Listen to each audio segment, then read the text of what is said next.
ಎಲ್ರಿಗೂ ನಮಸ್ಕಾರ. ನಮ್ಮ ನ್ಯೂಸ್ ಅಲರ್ಟ್ ಯೂಟ್ಯೂಬ್ ಚಾನಲ್ಗೆ ನಿಮಗೆ ಸ್ವಾಗತ. ನಾನು ಚಂದನ್. ಇವತ್ತು ಸಂಜೆ 4 ಗಂಟೆಗೆ ಲೋಕಭವನದಲ್ಲಿ 20 ಜನ ಸಚಿವರಾಗಿ ಪ್ರಮಾಣ ವಚನವನ್ನು ಸ್ವೀಕರಿಸಲಿದ್ದಾರೆ. First list DK. ಶಿವಕುಮಾರ್ ಅವರು ಜೂನ್ 3ನೇ ತಾರೀಕು CM ಆದಾಗ ಅವರೊಟ್ಟಿಗೆ ಪ್ರತಿಜ್ಞಾವಿಧಿಯನ್ನು ಸ್ವೀಕರಿಸಿದರು. ಅವರನ್ನು ಬಿಟ್ಟು 13 ಜನ. ಈ ಸೆಕೆಂಡ್ ಲಿಸ್ಟ್ನಲ್ಲಿ ಈಗ 20 ಜನರ ಹೆಸರು ಬಹಿರಂಗವಾಗಿದೆ. ಅದರಲ್ಲಿ ಕೆಲವರನ್ನ ನೀವು ಕೂಡ ನಿರೀಕ್ಷೆ ಮಾಡಿರಲಿಲ್ಲ, ಇವರು ಆಗ್ತಾರಾ ಅಂತ ಅಥವಾ ಇವ್ರ ಹೆಸರು ಬರುತ್ತಾ ಅಂತ. ಅಂಥವರ ಹೆಸರು ಕೂಡ ಬಂದಿದೆ. ಇನ್ನೂ ಕೆಲವು ಹೆಸರುಗಳು ಪಟ್ಟು ಬಿಡದೆ ಇವರು ಪಡ್ಕೊಳ್ತಾರೆ ಅನ್ನೋಂಥ ಹೆಸರುಗಳಿತ್ತು. ಆ ಹೆಸರುಗಳನ್ನು ಕೂಡ ಕೈ ಬಿಡಲಾಗಿದೆ. ಮುಂದೆ ಇದು ರಾಜ್ಯ ರಾಜಕಾರಣದಲ್ಲಿ ಯಾವ ತಿರುವನ್ನು ಪಡೆದುಕೊಳ್ಳಬಹುದು ಅನ್ನುವಂಥದ್ದನ್ನು ಕಾದು ನೋಡಬೇಕಾಗುತ್ತೆ. ಕೆಲವರು ಬಂಡಾಯ ಹೇಳಬಹುದು, ಇನ್ನು ಕೆಲವರು ನಾನು ಈ ಪಕ್ಷ ಬಿಟ್ಟು ಇನ್ನೊಂದು ಪಕ್ಷಕ್ಕೆ ಹೋಗ್ತೀನಿ ಅಂತ ಹೇಳಬಹುದು. ಗೊತ್ತಿಲ್ಲ, ಹಿಂದೇನು ನಡೆದಿಲ್ಲ ಅಂತ ನಾವು ಹೇಳೋಂಗಿಲ್ಲ. ಹಾಗಾಗಿ ಮುಂದೆ ಆಗಲ್ಲ ಅಂತಲೂ ಕೂಡ ಹೇಳೋದಕ್ಕಾಗಲ್ಲ. ಏನು ಬೇಕಾದರೂ ಆಗಬಹುದು ಈ 2 ವರ್ಷದ ಅವಧಿಯಲ್ಲಿ. ಸೊ ಇವತ್ತು ಅನೌನ್ಸ್ ಆಗಿರ್ತಕ್ಕಂಥ ಲಿಸ್ಟ್ನಲ್ಲಿ ಯಾರ್ಯಾರಿದ್ದಾರೆ, ಅವರು ಯಾವ ವಿಧಾನಸಭಾ ಕ್ಷೇತ್ರದವರು, ಜೊತೆಗೆ ಸಿದ್ದರಾಮಯ್ಯನವರ ಸಂಪುಟದಲ್ಲಿ ಇದ್ದಂತಹ ಅಷ್ಟು ಜನ ಸಚಿವರು ಶಫಲ್ ಆಯಿತು. CM ಆಗಿ ಡಿ.ಕೆ. ಶಿವಕುಮಾರ್ ಮುಖ್ಯಮಂತ್ರಿ ಪ್ರಮಾಣ ವಚನ ಸ್ವೀಕರಿಸ್ತಾರೆ. ಅದರಲ್ಲಿ ಒಂದು 13 ಜನ ನೂತನವಾಗಿ ಸೇರ್ಪಡೆ ಆಗ್ತಾರೆ. ಇನ್ನು ಉಳಿದಂಥವರಿಗೆ 20 ಜನ ಆಗ್ತಾ ಇದ್ದಾರೆ. ಯಾರ್ಯಾರು ಮಿಸ್ ಆದ್ರು ಸಿದ್ದರಾಮಯ್ಯನವರ ಸಂಪುಟದಲ್ಲಿದ್ದಂತಹ ಸಚಿವರು ಈಗ ಯಾರ್ಯಾರನ್ನ ಕೈ ಬಿಡಲಾಗಿದೆ. ಜೊತೆಗೆ ಯಾರ್ಯಾರಿಗೆ ನಿರೀಕ್ಷೆ ಇತ್ತು ನನ್ನನ್ನು ಕೂಡ ತೆಕ್ಕೆಗೆ ತೆಗೆದುಕೊಳ್ಳಬಹುದು, ಅದೆಲ್ಲವನ್ನು ಕೂಡ ಕಂಪ್ಲೀಟ್ ಆಗಿ ಡೀಟೇಲ್ ಆಗಿ ವಿತ್ ಗ್ರಾಫಿಕ್ಸ್ ಪ್ಲೇಟ್ ಸಮೇತ ನಾನು ನಿಮಗೆ ಎಕ್ಸ್ಪ್ಲೇನ್ ಮಾಡ್ತಾ ಹೋಗ್ತೀನಿ. ಅದಕ್ಕೂ ಮೊದಲು ಯಾರಾದರೂ ಹೊಸಬರು ನಮ್ಮ ಚಾನಲ್ಗೆ ಮೊದಲ ಬಾರಿಗೆ ಭೇಟಿ ಕೊಟ್ಟು ಈ ಒಂದು ವಿಡಿಯೋವನ್ನು ನೋಡೋದಕ್ಕೆ ಬಂದಿದ್ರೆ ಸಬ್ಸ್ಕ್ರೈಬ್ ಮಾಡ್ಕೊಳ್ಳಿ, ಪಕ್ಕದಲ್ಲಿರ್ತಕ್ಕಂಥ ಬೆಲ್ ಐಕನ್ ಅನ್ನು ಕ್ಲಿಕ್ ಮಾಡಿ. ನೂತನ ಸಚಿವರಿಗೆ ಶುಭ ಕೋರ್ತೀರಾ ಅಥವಾ ಪ್ರಶ್ನೆಗಳಾಗ್ತೀರಾ ಅಥವಾ ನಿಮ್ಮ ವಿಧಾನಸಭಾ ಕ್ಷೇತ್ರಗಳ ಪೈಕಿ ಒಬ್ಬೊಬ್ಬರು ಆಯ್ಕೆ ಆಗಿದ್ದಾರೆ, ಅವರವ್ರಿಗೆ ಏನೇನು ಕೆಲಸ ಕಾರ್ಯ ಮಾಡಬೇಕು ಅಂತ ತಿಳಿಸ್ತೀರಾ, ಅದನ್ನ ಕಾಮೆಂಟ್ ಬಾಕ್ಸ್ನಲ್ಲಿ ಬರೆದು ತಿಳಿಸಿ. ಈಗ ಆರಂಭ ಮಾಡೋಣ. ಇವತ್ತು ಸಂಜೆ 4 ಗಂಟೆಗೆ ಪದಗ್ರಹಣವನ್ನ ಸ್ವೀಕರಿಸಲಿಂತವರು ಯಾರ್ಯಾರು, ಯಾವ ವಿಧಾನಸಭಾ ಕ್ಷೇತ್ರದವರು ಅಂತ. ಮೊದಲಿಗೆ ಮಂಡ್ಯದ ಮಳವಳ್ಳಿ ವಿಧಾನಸಭಾ ಕ್ಷೇತ್ರದ PM ನರೇಂದ್ರ ಸ್ವಾಮಿ ಅವರು ನೂತನ ಸಂಪುಟವನ್ನ ಸೇರ್ಪಡೆ ಆಗಲಿದ್ದಾರೆ. 20 ಜನರ ಪೈಕಿ ಇವರು ಕೂಡ ಒಬ್ಬರು. ಇತ್ತ ಕನಕಗಿರಿ ವಿಧಾನಸಭಾ ಕ್ಷೇತ್ರದ ಶಿವರಾಜ್ ತಂಗಡಗಿ, ಸೊ ಪ್ರೀವಿಯಸ್ ಕೂಡ ಇದ್ರು, ಈಗಲೂ ಕೂಡ ಆಗ್ತಿದ್ದಾರೆ. ರುದ್ರಪ್ಪ ಲಾಮಾಣಿ, ಸೊ ಇವರು ಬಂದು ಹಾವೇರಿ ವಿಧಾನಸಭಾ ಕ್ಷೇತ್ರದವರು, ಗಮನಿಸ್ಬೋದು ನೀವು. ಇನ್ನು KS ಬಸವಂತಪ್ಪ ಮಾಯಕೊಂಡ ವಿಧಾನಸಭಾ ಕ್ಷೇತ್ರದವರು. ಈ ಕಡೆ B ನಾಗೇಂದ್ರ ಅವರು ಬಳ್ಳಾರಿ ಗ್ರಾಮೀಣ ವಿಧಾನಸಭಾ ಕ್ಷೇತ್ರದವರು. ಇತ್ತ T ರಘುಮೂರ್ತಿ ಚಳ್ಳಕೆರೆ ವಿಧಾನಸಭಾ ಕ್ಷೇತ್ರದವರು. ಜಮೀರ್ ಅಹಮದ್ ಖಾನ್ ಚಾಮರಾಜಪೇಟೆ ವಿಧಾನಸಭಾ ಕ್ಷೇತ್ರದವರು. ರಿಜ್ವಾನ್ ಅರ್ಷದ್ ಶಿವಾಜಿನಗರ ವಿಧಾನಸಭಾ ಕ್ಷೇತ್ರದವರು. ಸಂತೋಷ್ ಲಾಡ್ ಕಲಘಟಗಿ ವಿಧಾನಸಭಾ ಕ್ಷೇತ್ರದವರು. ಇತ್ತ ಮಧು ಬಂಗಾರಪ್ಪ ಸೊರಬ ವಿಧಾನಸಭಾ ಕ್ಷೇತ್ರದವರು. ಪುಟ್ಟರಂಗ ಶೆಟ್ಟಿ ಇವರು ಚಾಮರಾಜನಗರ ವಿಧಾನಸಭಾ ಕ್ಷೇತ್ರದವರು. ಇತ್ತ ಮಂಕಾಳ ವೈದ್ಯ ಭಟ್ಕಳ ವಿಧಾನಸಭಾ ಕ್ಷೇತ್ರದವರು, ಭಟ್ಕಳ 1 ಅವರ್ 2 ಕೂಡ ಬರುತ್ತೆ. ಇತ್ತ ಡಾಕ್ಟರ್ ಅಜಯ್ ಸಿಂಗ್ ಅಂದ್ರೆ ಧರ್ಮಸಿಂಗ್ ಅವರ ಮಗ, ಜೇವರ್ಗಿ ವಿಧಾನಸಭಾ ಕ್ಷೇತ್ರದವರು. ಇತ್ತ N ಚಲುವರಾಯಸ್ವಾಮಿ ನಾಗಮಂಗಲ ವಿಧಾನಸಭಾ ಕ್ಷೇತ್ರದವರು. ಇತ್ತ KM ಶಿವಲಿಂಗೇಗೌಡ ಅರಸೀಕೆರೆ ವಿಧಾನಸಭಾ ಕ್ಷೇತ್ರದವರು. HC ಬಾಲಕೃಷ್ಣ ಮಾಗಡಿ ವಿಧಾನಸಭಾ ಕ್ಷೇತ್ರದವರು. ಇತ್ತ ಗಾಯತ್ರಿ ಶಾಂತೇಗೌಡ ವಿಧಾನ ಪರಿಷತ್ MLC ಆಗಿರ್ತಕ್ಕಂಥವ್ರು, ಇವರು ಕೂಡ ಸಂಪುಟವನ್ನ ಸೇರ್ಪಡೆ ಆಗಲಿದ್ದಾರೆ. ಇತ್ತ ಬಸವರಾಜ ರಾಯರೆಡ್ಡಿ ಯಲಬುರ್ಗಾ ವಿಧಾನಸಭಾ ಕ್ಷೇತ್ರದವರು. ಈ ಕಡೆ ವಿಜಯಾನಂದ ಕಾಶಪ್ಪನವರು ಹುನಗುಂದ ವಿಧಾನಸಭಾ ಕ್ಷೇತ್ರದವರು. ಹಾಗೆಯೇ ಕೊನೆಯದಾಗಿ ಲಕ್ಷ್ಮಣ ಸವದಿ ಅಥಣಿ ವಿಧಾನಸಭಾ ಕ್ಷೇತ್ರದವರು. ಇವ್ರನ್ನು ಸ್ವಲ್ಪ ಏನಾದ್ರು ಸಚಿವ ಸ್ಥಾನ ಸಿಗಲಿಲ್ಲ ಅಂತಂದ್ರೆ ಯಾಕೋ BJPಗೆ ಆರಂಗ್ ಅವರೇ ಅನ್ನುವಂತಹ ಚಕಾರ ಅಥವಾ ವಿಚಾರ ವೈರಲ್ ಆಗಿತ್ತು ಇತ್ತೀಚೆಗೆ 1 ವಾರದಲ್ಲಿ. ಬಟ್ ಅನೌನ್ಸ್ ಆಗಿರೋದ್ರಿಂದ ಬಹುಶಃ ಸ್ತಬ್ಧ ಆಗಬಹುದು. ಸೊ ಇಲ್ಲಿ ಲಾಟ್ರಿ ಅಥವಾ ಕಂಗ್ರ್ಯಾಚುಲೇಷನ್ಸ್ ಅಂತ ಬಂದ್ರೆ ಒಂದಷ್ಟು ಜನರನ್ನ ಕೈ ಬಿಡಬಹುದು ಅನ್ನುವಂಥದ್ದೊಂದಿತ್ತು. ಅದರಲ್ಲಿ ಸ್ಪೆಷಲಿ ಜಮೀರ್ ಅಹಮದ್ ಖಾನ್ ಅವರನ್ನ ಈ ದಾವಣಗೆರೆ ಬೈ ಎಲೆಕ್ಷನ್ ಯಾವಾಗ ನಡೀತು ಅದರಲ್ಲಿ ಸ್ವಲ್ಪ ಇವ್ರದ್ದು ಏನೋ ಇದೆ ಅನ್ನೋ ಒಂದು ಕಾರಣದಿಂದ ಸರ್ಕಾರ ಇವರನ್ನ ಕೈ ಬಿಡೋಣ ಅಥವಾ ಏನು ಮಾಡೋಣ ಅನ್ನುವಂಥ ಲೆಕ್ಕಾಚಾರ ಆಗ್ತಿತ್ತು. ಬಹುಶಃ ಮುಸ್ಲಿಂ ಸಮುದಾಯದ ಮತಗಳು ಏನಾದರೂ ಮುಂದಿನ ದಿನಗಳಲ್ಲಿ ನಮಗೆ ಕೈ ಕೊಡಬಹುದು ಅಥವಾ ಹೊಡೆತ ಆಗಬಹುದು ಅನ್ನುವಂಥದ್ದನ್ನು ಅರಿತೋ ಏನೋ ಗೊತ್ತಿಲ್ಲ. ಸೊ ಸಚಿವ ಸ್ಥಾನದಲ್ಲಿ ಮತ್ತೆ ಅವಕಾಶ ಸಿಕ್ಕಿದೆ, ಅವರೇನೋ ಕ್ಷಮೆಯನ್ನು ಕೇಳ್ತಿದ್ರು ಅನ್ನುವಂಥದ್ದನ್ನು ಕೂಡ ಗಮನಿಸ್ತಿದ್ದು ಇತ್ತೀಚಿನ ದಿನಗಳಲ್ಲಿ. ಹಾಗೆಯೇ ಒಂದಷ್ಟು ಜನ, ಅದರಲ್ಲೂ ಸ್ಪೆಷಲ್ ಈಗ HC ಬಾಲಕೃಷ್ಣ ಅವರು ನೂತನವಾಗಿ ಸೇರ್ಪಡೆ ಈ ಸಂಪುಟಕ್ಕೆ 2023ರ ವಿಧಾನಸಭಾ ಚುನಾವಣೆಯಲ್ಲಿ ಗೆದ್ದಿರ್ತಾರೆ ಮಾಗಡಿಯಿಂದ. ಫಸ್ಟು ಸಿದ್ದರಾಮಯ್ಯನವರ ಸಂಪುಟದಲ್ಲಿ ಇವರು ಮಿನಿಸ್ಟರ್ ಆಗಿರೋದಿಲ್ಲ. CM ಡಿ.ಕೆ. ಶಿವಕುಮಾರ್ ಅವರು ಯಾವಾಗ ಕ್ಯಾಬಿನೆಟ್ಗೆ ಹೊಸದಾಗಿ ಸೇರ್ಪಡೆ ಆಗುತ್ತೆ 13 ಜನ, ಅದರಲ್ಲೂ ಕೂಡ ಇರೋದಿಲ್ಲ. ಸೆಕೆಂಡ್ ಲಿಸ್ಟಲ್ಲಿ ತುಂಬ ಜನ ಅನ್ಕೊಳ್ತಾ ಇದ್ರು. ಅದರಲ್ಲೂ ಈ ಬಿಡದಿ ವಿಚಾರ ಬಂದಾಗ ಕುಮಾರಸ್ವಾಮಿ ಅವರು ಹಾಗೆಯೇ JDSನ ನಾಯಕರು ಒಂದಷ್ಟು ಜನ ಹೇಳ್ತಾ ಇದ್ರು, ಬಹುಶಃ ಈ ಬಾಲಕೃಷ್ಣ ಯಾಕೆ ಹಿಂಗೆ ಮಾತಾಡ್ತಾರೆ ಅಂತಂದ್ರೆ ಸೆಕೆಂಡ್ ಲಿಸ್ಟಲ್ಲಿ ನನ್ನನ್ನು ಕೂಡ ಸೇರಿಸ್ಕೊಳ್ಳಿ, ನನ್ನನ್ನು ಕೂಡ ಮಿನಿಸ್ಟರ್ ಮಾಡ್ಕೊಳ್ಳಿ, ಕುಮಾರಸ್ವಾಮಿ ಬೈದ್ರೆ ಅವ್ರನ್ನು ಕೂಡ ಮಿನಿಸ್ಟರ್ ಮಾಡ್ಬಿಡ್ತಾರೆ ಅನ್ನೋಂಥ ನಂಬಿಕೆ ಅವ್ರೆ ಅಂತ ಹೇಳಿದ್ರು. ಸೊ ಅಂದ್ಕೊಂಡಾಗೇನೆ ಇವರು ಕೂಡ ಮಿನಿಸ್ಟ್ರು ಆಗೇ ಬಿಟ್ರು. ಸೊ ಇನ್ನು ನಮ್ಮ ಶಿವಲಿಂಗೇಗೌಡರು ಅರಸೀಕೆರೆ ವಿಧಾನಸಭಾ ಕ್ಷೇತ್ರದ MLA.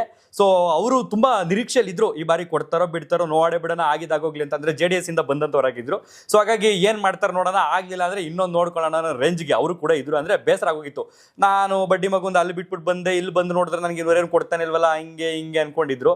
ಹಾಗಾಗಿ ಹಾಸನದ ಜಿಲ್ಲೆಯಿಂದ ಇರತಕ್ಕಂಥ ಅರಸೀಕೆರೆ ವಿಧಾನಸಭಾ ಕ್ಷೇತ್ರದಿಂದ ಈಗ ಏಕೈಕ ಸಚಿವ ಸ್ಥಾನ ಅವರು ಸಿಕ್ಕಿದೆ ಈಗ ಶಿವಲಿಂಗೇಗೌಡರಿಗೆ. ಸೊ ಇನ್ನು ಒಟ್ಟಾರೆಯಾಗಿ ಇನ್ನು ಉಳಿದಂಥವ್ರು ಎಕ್ಸ್ಪೆಕ್ಟ್ ಮಾಡಿದ್ರು ಇಂತಿಂಥವ್ರು ಸಿಗುತ್ತೆ ಅಂತಂತವ್ರಿಗೆ ಸಿಕ್ಕಿದೆ. ಆದರೆ ಎಕ್ಸ್ಪೆಕ್ಟ್ ಮಾಡಿಯೂ ಕೂಡ ಕೆಲವರನ್ನ ಈಗ ಸಚಿವ ಸಂಪುಟದಿಂದ ಕೈ ಬಿಡಲಾಗಿದೆ. ಅಂದ್ರೆ ಪ್ರೀವಿಯಸ್ ಸಿದ್ದರಾಮಯ್ಯನವರ ಸಂಪುಟದಲ್ಲಿ ಏನಿದ್ರು, ಪ್ರೆಸೆಂಟ್ DK ಶಿವಕುಮಾರ್ ಅವರ ಸಂಪುಟದಲ್ಲೂ ಪಕ್ಕ ಇರ್ತಾರೆ ಇವರು ಅನ್ನುವಂಥದ್ದು ಇತ್ತು. ಬಟ್ DK ಶಿವಕುಮಾರ್ ಅವರು ಅವರನ್ನ ಕೈ ಬಿಡಲಾಗಿದೆ. ಇದು DK ಶಿವಕುಮಾರ್ ಕೈ ಬಿಟ್ರೋ, ಹೈಕಮಾಂಡ್ ಕೈ ಬಿಡ್ತೋ, ಸುರ್ಜೇವಾಲಾ ಅವ್ರು ಕೈ ಬಿಟ್ರೋ, ಅಥವಾ KC ವೇಣುಗೋಪಾಲ್ ಅವ್ರು ಕೈ ಬಿಟ್ರೋ, ಇಲ್ಲ ಮಲ್ಲಿಕಾರ್ಜುನ ಖರ್ಗೆ ಅವ್ರು ಕೈ ಬಿಟ್ರೋ, ರಾಹುಲ್ ಗಾಂಧಿ ಅವ್ರು ಬಿಟ್ರೋ, ಸೋನಿಯಾ ಗಾಂಧಿ ಅವ್ರು ಬಿಟ್ರೋ, ಒಟ್ಟಿನಲ್ಲಿ ಅವ್ರು ಕೈ ಬಿಟ್ರು.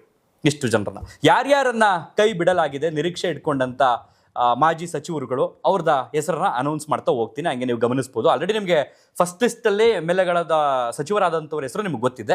ಸೊ ಈಗ ನಿರೀಕ್ಷೆ ಇತ್ತು ಅವರು ಕೂಡ ಈ ಸಚಿವ ಸಂಪುಟವನ್ನ ಸೇರ್ಪಡೆ ಆಗ್ತಿದ್ರು, ಬಟ್ ಅವ್ರು ಆಗಿಲ್ಲ ಅನ್ನುವಂತಹ ಮಾಜಿ ಸಚಿವರ ಹೆಸರುಗಳನ್ನ ನಾನೀಗ ಹೇಳ್ತಾ ಹೋಗ್ತೀನಿ. ದಿನೇಶ್ ಗುಂಡೂರಾವ್ ಅವರು, ಇವರು ಬಂದು ಗಾಂಧಿನಗರ ಅಂದ್ರೆ ಬೆಂಗಳೂರಿನ ಗಾಂಧಿನಗರ ವಿಧಾನಸಭಾ ಕ್ಷೇತ್ರದವರು ಆರೋಗ್ಯ ಮತ್ತು ಕುಟುಂಬ ಕಲ್ಯಾಣ ಖಾತೆಯನ್ನ ನಿರ್ವಹಿಸ್ತಾ ಇದ್ರು ಸಿದ್ದರಾಮಯ್ಯನವರ ಸಂಪುಟದಲ್ಲಿ. ಹಾಗೇನೆ HC ಮಹದೇವಪ್ಪ ಟಿ ನರಸೀಪುರ ವಿಧಾನಸಭಾ ಕ್ಷೇತ್ರದವರು. ಸೊ ಇವರು ಸಮಾಜ ಕಲ್ಯಾಣ ಇಲಾಖೆಯನ್ನ ನಡೆಸ್ಕೊಂಡು ಹೋಗ್ತಾ ಇದ್ರು. ಈ ಬಾರಿ ಅವರನ್ನ ಕೈ ಬಿಡಲಾಗಿದೆ. ಇತ್ತ ಲಕ್ಷ್ಮೀ ಹೆಬ್ಬಾಳ್ಕರ್ ಅವರು ಬೆಳಗಾವಿ ಗ್ರಾಮೀಣ ವಿಧಾನಸಭಾ ಕ್ಷೇತ್ರ ಮಹಿಳಾ ಮತ್ತು ಮಕ್ಕಳ ಅಭಿವೃದ್ಧಿ ಖಾತೆಯನ್ನ ನಿರ್ವಹಿಸ್ಕೊಂಡು ಹೋಗ್ತಿದ್ರು, ಬಟ್ ಈ ಬಾರಿ ಇಲ್ಲ. ಈ ಕಡೆ MC ಸುಧಾಕರ್ ಅವರು ಅಂದ್ರೆ ಪ್ರದೀಪ್ ಈಶ್ವರ್ ಅವರು, ಯಾರನ್ನ ನನ್ನ ಬಾಸು ಅಥವಾ ಅಣ್ಣ, ನಮ್ಮ ರಾಜಕೀಯದ ಗುರುಗಳು ಅಂತ ಹೇಳ್ತಾರಲ್ಲ, ಸೊ ಅವರನ್ನ MC ಸುಧಾಕರ್ ಉನ್ನತ ಶಿಕ್ಷಣ ಖಾತೆಯನ್ನ ನಿರ್ವಹಿಸ್ತಾ ಇದ್ರು ಸಿದ್ದರಾಮಯ್ಯನವರ ಸಂಪುಟದಲ್ಲಿ. ಅವರನ್ನು ಕೂಡ ಕೈ ಬಿಡಲಾಗಿದೆ. ಹಾಗೇನೆ ಈ ಕಡೆ ರಹೀಂ ಖಾನ್ ಅವರು ಬೀದರ್ ವಿಧಾನಸಭಾ ಕ್ಷೇತ್ರ ಪೌರಾಡಳಿತ ಮತ್ತು ಹಜ್ ಖಾತೆಯನ್ನ ನಿರ್ವಹಿಸ್ತಾ ಇದ್ರು, ಈಗ ಅವರನ್ನು ಕೂಡ ಕೈ ಬಿಡಲಾಗಿದೆ. ಈ ಕಡೆ ಶರಣಬಸಪ್ಪ ದರ್ಶನಾಪುರ ಶಹಾಪುರ ವಿಧಾನಸಭಾ ಕ್ಷೇತ್ರ ಸಣ್ಣ ಕೈಗಾರಿಕೆಯನ್ನು ನಿಭಾಯಿಸಿದ್ರು, ಅವರು ಕೂಡ ಈ ಬಾರಿ ಇಲ್ಲ. ಶಿವಾನಂದ್ ಪಾಟೀಲ್ ಇವರು ಬಸವನ ಬಾಗೇವಾಡಿಯವರು ಜವಳಿ ಮತ್ತು ಸಕ್ಕರೆ ಖಾತೆಯನ್ನ ಕೊಟ್ಟಿದ್ರು, ಈ ಬಾರಿ ಇಲ್ಲ. SS ಮಲ್ಲಿಕಾರ್ಜುನ್ ಅವರು ಅಂದ್ರೆ ಶಾಮನೂರು ಶಿವಶಂಕರಪ್ಪರವರ ಮಗ ಸಮರ್ಥ್ ಶಾಮನೂರು ಯಾರಿದಾರಲ್ಲ ಅವರ ಅಪ್ಪ SS ಮಲ್ಲಿಕಾರ್ಜುನ್ ಅವರು, ಅವರನ್ನ ಈ ಬಾರಿ ಕೈ ಬಿಡಲಾಗಿದೆ. ಈ ಹಿಂದೆ ಅವರು ದಾವಣಗೆರೆ ಉತ್ತರದಿಂದ ಗೆದ್ದಿರ್ತಾರೆ, ಗಣಿ ಮತ್ತು ಭೂ ವಿಜ್ಞಾನ ಖಾತೆಯನ್ನ ನಿರ್ವಹಿಸ್ಕೊಂಡು ಹೋಗ್ತಾ ಇರ್ತಾರೆ, ಈ ಬಾರಿ ಇಲ್ಲ. ಇನ್ನು NS ಬೋಸರಾಜ್ ಅವರು ವಿಧಾನ ಪರಿಷತ್ MLC ಆಗಿದ್ರು, ಸಣ್ಣ ನೀರಾವರಿ ಖಾತೆಯನ್ನು ನಿರ್ವಹಿಸ್ತಾ ಇದ್ರು, ಈ ಬಾರಿ ಅವರು ಇಲ್ಲ. ಹಾಗೇನೆ K ವೆಂಕಟೇಶ್ ಅವರು MLC ಪಶುಸಂಗೋಪನೆ ಮತ್ತು ರೇಷ್ಮೆ ಖಾತೆಯನ್ನು ನಿರ್ವಹಿಸ್ತಾ ಇದ್ರು, ಈ ಬಾರಿ ಇಲ್ಲ. ಹಾಗೇನೆ RB ತಿಮ್ಮಾಪುರ ಅವರು ಜಮಖಂಡಿ ವಿಧಾನಸಭಾ ಕ್ಷೇತ್ರ ಅಬಕಾರಿ ಖಾತೆಯನ್ನ ನಿರ್ವಹಿಸ್ತಾ ಇದ್ರು, ಈ ಬಾರಿ ಇಲ್ಲ. ಇನ್ನು KN ರಾಜಣ್ಣ ಅವರನ್ನ ಪಕ್ಷದಿಂದ ಕೈ ಬಿಡಲಾಗಿತ್ತು ಆ ವಿಚಾರದಿಂದ. ಸೊ ಹಾಗಾಗಿ ಸಹಕಾರ ಖಾತೆಯನ್ನು ನಿರ್ವಹಿಸ್ತಾ ಇದ್ರು, ಈ ಬಾರಿಯೂ ಕೂಡ ಅವರು ಇಲ್ಲ. ಈ ಕಡೆ HK ಪಾಟೀಲ್ ಅವರು ಗದಗ ವಿಧಾನಸಭಾ ಕ್ಷೇತ್ರ ಕಾನೂನು ಮತ್ತು ಸಂಸದೀಯ ವ್ಯವಹಾರಗಳ ಖಾತೆಯನ್ನು ನಡೆಸ್ತಾ ಇದ್ರು, ಅವರಿಲ್ಲ. ಇನ್ನು D ಸುಧಾಕರ್ ಅವರು ಹಿರಿಯೂರು ವಿಧಾನಸಭಾ ಕ್ಷೇತ್ರದವರು, ಸೊ ಅವರು ನಿಧನರಾದಂಥ ಹಿನ್ನೆಲೆಯಲ್ಲಿ ಆ ಕ್ಷೇತ್ರದ ಬೈ ಎಲೆಕ್ಷನ್ ನಡಿಬೇಕಾಗಿದೆ, ಕಾದು ನೋಡಬೇಕು. ಸೊ ಇನ್ನು ಫಸ್ಟ್ ಲಿಸ್ಟಲ್ಲಿ ಅನೌನ್ಸ್ ಆಗಿ ಪದಗ್ರಹಣವನ್ನು ಸ್ವೀಕರಿಸಿದವರ ಹೆಸರು ನಿಮ್ಗೆ ಗೊತ್ತು, ಆದ್ರೂ ಕೂಡ ನಿಮ್ಗೆ ಗಮನಕ್ಕಿರಲಿ ಅಂತ ಅದನ್ನು ಹೇಳ್ಕೊಂಡು ಹೋಗ್ತೀನಿ. ಮುಖ್ಯಮಂತ್ರಿಯಾಗಿ DK ಶಿವಕುಮಾರ್ ಅವರು ಪ್ರಮಾಣ ವಚನವನ್ನು ಸ್ವೀಕರಿಸಿ ಒಂದಷ್ಟು ಖಾತೆಗಳನ್ನು ತಮ್ಮ ತೆಕ್ಕೆಯಲ್ಲಿ ಇಟ್ಕೊಂಡಿದ್ದಾರೆ. ಅದಾದ ನಂತರ Dr. G. ಪರಮೇಶ್ವರ್ ಅವರು ಕಂದಾಯ, ಯುವ ಸಬಲೀಕರಣ ಮತ್ತು ಕ್ರೀಡೆ, ಇವರು ವಿಧಾನಸಭಾ ಕ್ಷೇತ್ರ ಬಂದು ಕೊರಟಗೆರೆ, ಸೊ ಉಪಮುಖ್ಯಮಂತ್ರಿಯಾಗಿ ಇವರು ಪ್ರಮಾಣ ವಚನವನ್ನು ಸ್ವೀಕರಿಸಿದ್ರು. KH ಮುನಿಯಪ್ಪ ಅವರು ಆಹಾರ ಮತ್ತು ನಾಗರಿಕ ಸರಬರಾಜು ಖಾತೆಯನ್ನ ಪಡ್ಕೊಂಡಿದ್ದಾರೆ, ದೇವನಹಳ್ಳಿ ವಿಧಾನಸಭಾ ಕ್ಷೇತ್ರದವರು. ಇನ್ನು KJ ಜಾರ್ಜ್ ಅವರು ಇಂಧನ ಮತ್ತು ಪ್ರವಾಸೋದ್ಯಮ ಖಾತೆ, ಸರ್ವಜ್ಞ ನಗರ. ಹಾಗೇನೆ MB ಪಾಟೀಲ್ ಬೃಹತ್ ಮತ್ತು ಮಧ್ಯಮ ಕೈಗಾರಿಕೆ, ಬಬಲೇಶ್ವರ ವಿಧಾನಸಭಾ ಕ್ಷೇತ್ರ. ರಾಮಲಿಂಗಾರೆಡ್ಡಿ ಅವರು ಜಲಸಂಪನ್ಮೂಲ, BTM ಲೇಔಟ್ ಅವರು. ಸೊ ಇವರು ಎರಿಸು ಮುರಿಸು ಆಗಿತ್ತು, ಯಾವಾಗ ನಾನು ರಾಜೀನಾಮೆಯನ್ನು ಕೂಡ ಕಟ್ಬಿಡ್ತೀನಿ ಅಂತ ಕೊಟ್ಟು ಕೂಡ ಕಳಿಸಿದ್ರು, ಬಟ್ ಅದು ಆಗಲಿಲ್ಲ. ಹಾಗೇನೆ ಸತೀಶ್ ಜಾರಕಿಹೊಳಿ ಅವರು ಲೋಕೋಪಯೋಗಿ ಇಲಾಖೆ, ಯಮಕನಮರಡಿ ವಿಧಾನಸಭಾ ಕ್ಷೇತ್ರದವರು. ಕೃಷ್ಣ ಬೈರೇಗೌಡರು ಬ್ಯಾಟರಾಯನ್ಪುರ ಬೆಂಗಳೂರು ಗ್ರೇಟರ್ ಅಭಿವೃದ್ಧಿ ಏನಿದೆ ಈಗ ಆ ಖಾತೆಯನ್ನು ನಿರ್ವಹಿಸ್ತಾ ಇದ್ದಾರೆ, ಬ್ಯಾಟರಾಯನ್ಪುರ ವಿಧಾನಸಭಾ ಕ್ಷೇತ್ರ. ಪ್ರಿಯಾಂಕ್ ಖರ್ಗೆ ಬಂದು ITBT ಹಾಗೇನೆ ಓಂ ಅಂದ್ರೆ ಗೃಹ ಖಾತೆಯನ್ನು ನಿರ್ವಹಿಸ್ತಾ ಇದ್ದಾರೆ, ಚಿತ್ತಾಪುರ ವಿಧಾನಸಭಾ ಕ್ಷೇತ್ರ. UT ಖಾದರ್ ಅವರು ಆರೋಗ್ಯ ಮತ್ತು ಕುಟುಂಬ ಕಲ್ಯಾಣ ಇಲಾಖೆ ನಿರ್ವಹಿಸ್ತಾ ಇದ್ದಾರೆ, ಮಂಗಳೂರು ವಿಧಾನಸಭಾ ಕ್ಷೇತ್ರ, ಅದರಲ್ಲಿ ಉಳ್ಳಾಳ್ ಬರುತ್ತೆ. ಈಶ್ವರ್ ಖಂಡ್ರೆ ಅವರು ಗ್ರಾಮೀಣಾಭಿವೃದ್ಧಿ ಮತ್ತು ಪಂಚಾಯತ್ ರಾಜ್, ಬಾಲ್ಕಿ ವಿಧಾನಸಭಾ ಕ್ಷೇತ್ರ. ಯತೀಂದ್ರ ಸಿದ್ದರಾಮಯ್ಯನವರ ಪುತ್ರ MLC ಆಗಿ ನಗರಾಭಿವೃದ್ಧಿ ಖಾತೆಯನ್ನ ಈಗ ತೆಕ್ಕೆಗೆ ತಗೊಂಡು ಅಥವಾ ವಹಿಸಿಕೊಂಡು ಸಾಕ್ತಾ ಇದ್ದಾರೆ MLC ಆಗಿ. ಹಾಗೇನೆ ಭೈರತಿ ಸುರೇಶ್ ಅವರು ಸಾರಿಗೆ ಖಾತೆಯನ್ನ ಪಡ್ಕೊಂಡಿದ್ದಾರೆ, ಹೆಬ್ಬಾಳ ವಿಧಾನಸಭಾ ಕ್ಷೇತ್ರ. ಶರಣ್ ಪ್ರಕಾಶ್ ಪಾಟೀಲ್ ಅವರು ವೈದ್ಯಕೀಯ ಶಿಕ್ಷಣ, ಇವರು ಬಂದು ವಿಧಾನಸಭಾ ಕ್ಷೇತ್ರ ಬಂದು ಸೇಡಂ ವಿಧಾನಸಭಾ ಕ್ಷೇತ್ರ. ಸೊ ಇದರ ಜೊತೆಗೆ ಇಂದು ಯಾರ್ಯಾರು ಯಾವ್ಯಾವ ಖಾತೆಗಳನ್ನ ವಹಿಸ್ಕೊಳ್ತಾರೆ ಅನ್ನೋದು ಸಂಜೆ ಗೊತ್ತಾಗುತ್ತೆ. ಅದಾದ ನಂತರ ಈಗ ಲಿಸ್ಟ್ ಅನೌನ್ಸ್ ಆಗಿದೆ, ಇಷ್ಟು ಜನ ಸಚಿವ ಸಂಪುಟಕ್ಕೆ ಸೇರ್ಪಡೆ ಆಗ್ತಿದ್ದಾರೆ ಅಂತ 20 ಜನ ಪ್ಲಸ್ ಪ್ರೀವಿಯಸ್ ಬಂದು 13 ಜನ, 20, 13, 33 CM ಸೇರಿ 34. ನಮ್ಮಲ್ಲಿ ಗರಿಷ್ಠ ಇರ್ತಕ್ಕಂಥ ಸಚಿವ ಸ್ಥಾನದ ಮಿತಿ ಬಂದು 34. ಸೊ ಇಲ್ಲಿಗೆ ಕಂಪ್ಲೀಟ್ ಆಗಿದೆ, ಆಟ ಮುಗಿದಿದೆ. ಇನ್ನೇನಿದ್ರು ಆಟ ಮಧ್ಯದಲ್ಲಿ ಏನಾದರೂ ನಡಿಬಹುದಾ, ಯಾರನ್ನಾದರೂ ಕೈ ಬಿಡಬಹುದಾ, ಯಾರನ್ನಾದರೂ ಸೇರಿಸಬಹುದಾ, ಈ 1.5 ವರ್ಷದ ಅವಧಿಯಲ್ಲಿ ಕಾದು ನೋಡೋಣ. ಅಥವಾ ಹೊಸ ಆಟಕ್ಕೆ ಸೇರ್ಪಡೆ ಆಗಬೇಕು ಅಂದರೆ 2028ರ ಚುನಾವಣೆ ಬರಬೇಕು. ನಮ್ಮ ಜನಗಳು 500 ರೂಪಾಯಿಗೆ 1000 ರೂಪಾಯಿಗೆ ತಮ್ಮ ಓಟ್ಗಳನ್ನು ಮಾರ್ಕೊಂಡು ಇವ್ರನ್ನ ಗೆಲ್ಲಿಸಿ ಹೊಸ ಮಿನಿಸ್ಟ್ರಿಗಳನ್ನ ತಗೊಂಡು ಕೂರಿಸ್ಲಿ ಅಂತ ನಾವು ಕೂಡ ಬಯಸ್ತಾ ಇದ್ದೀವಿ. ಯಾಕಂತಂದರೆ ಈ ಹಿಂದೆ ನಡ್ಕೊಂಡು ಬಂದಿರೋದಂಗೆ ಈಗಲೂ ನಡ್ಕೊಂಡು ಹೋಗೋದು ಹಂಗೆ, ಮುಂದೇನೂ ನಡ್ಕೊಂಡು ಹೋಗೋದು ಹಿಂಗೆ.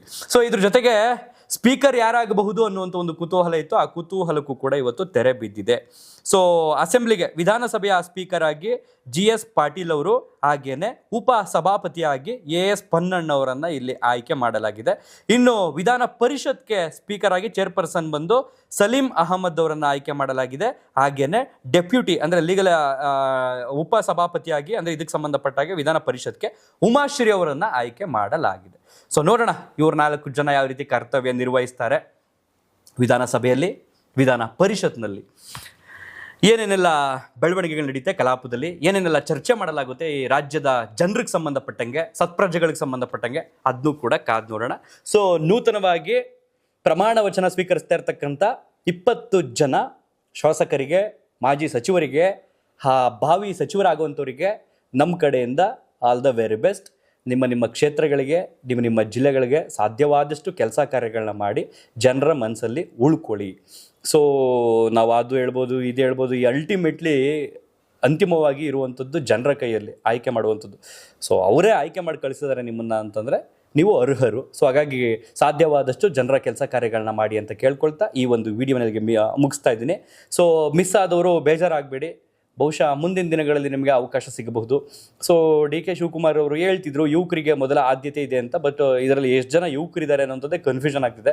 ಇನ್ನು ಪ್ರದೀಪ್ ಈಶ್ವರ್ ಅವರು ಕೂಡ ಆಸೆಯನ್ನು ಇಟ್ಕೊಂಡಿದ್ರು, ನನ್ನನ್ನು ಕೂಡ ಯುವ ವಿಚಾರದಲ್ಲಿ ಯುವಕ ಅನ್ನೋ ಕಾರಣದಿಂದ ನನ್ನನ್ನು ಕೂಡ ಸಚಿವ ಸಂಪುಟಕ್ಕೆ ಸೇರ್ಪಡೆ ಆಗ್ಬೋದು, ನಾನು ಕೂಡ ನಿರೀಕ್ಷೆಯಲ್ಲಿದ್ದೀನಿ, ತಪ್ಪೇನು ಅಂತ ಹೇಳಿದರು. ಬಟ್ ಅವರನ್ನು ಸೇರಿಸಿಕೊಳ್ಳಲಾಗಿಲ್ಲ, ಕೈ ಬಿಡಲಾಗಿದೆ ಅನ್ನೋದಕ್ಕಿಂತ ಬಹುಶಃ ಅವರು ಮೈಂಡಲ್ಲೇ ಇರಲಿಲ್ಲ ಅಂತ ಅನ್ಸುತ್ತೆ ಅವ್ರ ಹೆಸರು. ಸೊ ಹಾಗಾಗಿ ಕಾದು ನೋಡೋಣ ಮುಂದಿನ ದಿನಗಳಲ್ಲಿ ಸಚಿವ ಸಂಪುಟ ಗರಿಗೆದರಿದು ಅಂದರೆ ಯಾರ್ಯಾರಿಗೆ ಸಿಕ್ಕಿದೆ, ಯಾರ್ಯಾರಿಗೆ ಸಿಕ್ಕಿಲ್ಲ ಅನ್ನೋಂಥದ್ದು ವಿಚಾರ ನಡೆಯುತ್ತೆ. ಇನ್ನು ವಿಪಕ್ಷಗಳಿಂದನೂ ಕೂಡ ಇವ್ರಿಗೆ ನೋಡ್ದ ನೀವು ಕೈ ಬಿಟ್ಬಿಟ್ರು ಬಾಯಿ ಕಡಿಕೆ ಅನ್ನೋ ಥರನೂ ಕೂಡ ನಡೀತವೆ. ಸೊ ಯಾರ್ಯಾರು ಒಯ್ತಾರೆ, ಯಾರ್ಯಾರು ಇರ್ತಾರೆ, ಯಾರ್ಯಾರು ಬರ್ತಾರೆ, ಎಲ್ಲವನ್ನು ಕೂಡ ಕಾದು ನೋಡೋಣ ಅಂತ ಹೇಳ್ತಾ ಈ ಒಂದು ವಿಡಿಯೋನಲ್ಲಿ ಮುಗಿಸ್ತಾ ಇದ್ದೀನಿ. ಧನ್ಯವಾದ.